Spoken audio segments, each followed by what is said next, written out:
নমস্কার বন্ধুরা, আজকে আমার রেসিপি সাগুর লুচি। যখন আমাদের মা বোনেরা উপোস করেন তখন লুচি পরোটা বা রুটি এইসব খেয়েই তো থাকতে হয়। আর ওইগুলো খেয়ে খেয়ে আমরা একটু একঘেয়েই হয়ে গেছি। সেই জন্য এইভাবে যদি লুচি বানানো যায় সাগু দিয়ে, তাহলে কিন্তু দারুণ টেস্টি হয়। সাগু হালকা করে ভেজে নিয়ে মুড়িয়ে নিলাম, নিয়ে একটা বাটির মধ্যে ঢেলে দিচ্ছি। চাইলে একটু চালনি দিয়ে চেলেও নিতে পারো, তবে এতে আমি একটু ময়দা অবশ্যই অ্যাড করব মাখার সময়। দিয়ে দিচ্ছি পরিমাণ মতো নুন, ধনেপাতা কুচি আর একটু জিরে। আর দুটো আলু সিদ্ধ করে রেখেছিলাম, সেই আলু সিদ্ধটাও খুব ভালো করে একসঙ্গে প্রথমে মেখে নেব। খুব ভালো করে মেখে নেওয়া হয়ে গেছে। এবারে এর মধ্যে দিয়ে দেবো অল্প একটু চিলি ফ্লেক্স। তোমরা নাও দিতে পারো, আমি একটু ঝালের জন্য দিয়েছি, উপোসের মুখ তো একটু ঝাল ঝাল ভালো লাগে।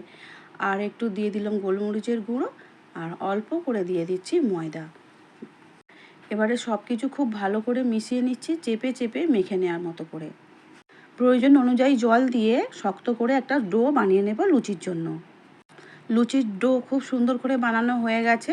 এবারে আমাদের বেলে নিতে হবে। সাবুর লুচি বেলার সময় ধারগুলো একটু ফেটে যাবে, ওটা নিয়ে কোনো চিন্তা করতে হবে না। বাটি দিয়ে গোল গোল করে সাইজ করে কেটে নিলেই হবে।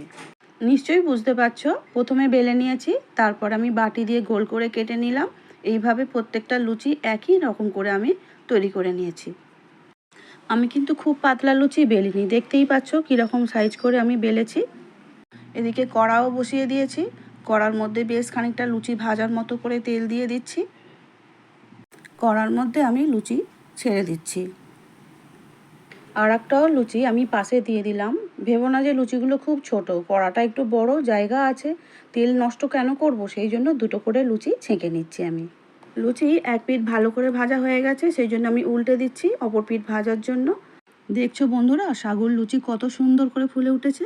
খুব সুন্দর করে ভাজা হয়ে গেছে, আমি একটা ছাঁকনির সাহায্যে তুলে নিচ্ছি। বাকি লুচিগুলো আমি একইভাবে ভেজে নিচ্ছি। লুচি ভাজার পর যদি টিস্যুর মধ্যে রাখো, সব থেকে খুব ভালো হয়।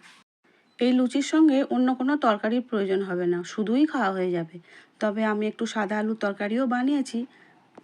আমাদের সব লুচি এইভাবে ছাঁকা হয়ে গেছে। এবারে আমি একটা সার্ভিং ডিশের মধ্যে তুলে নিচ্ছি।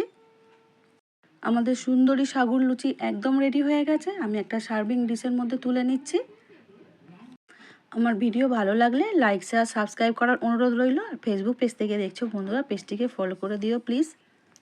দেখা হচ্ছে পরের ভিডিও নিয়ে। তোমরা সবাই খুব ভালো থেকো, সুস্থ থেকো। আমার ভিডিওটা পুরো দেখার জন্য অসংখ্য ধন্যবাদ।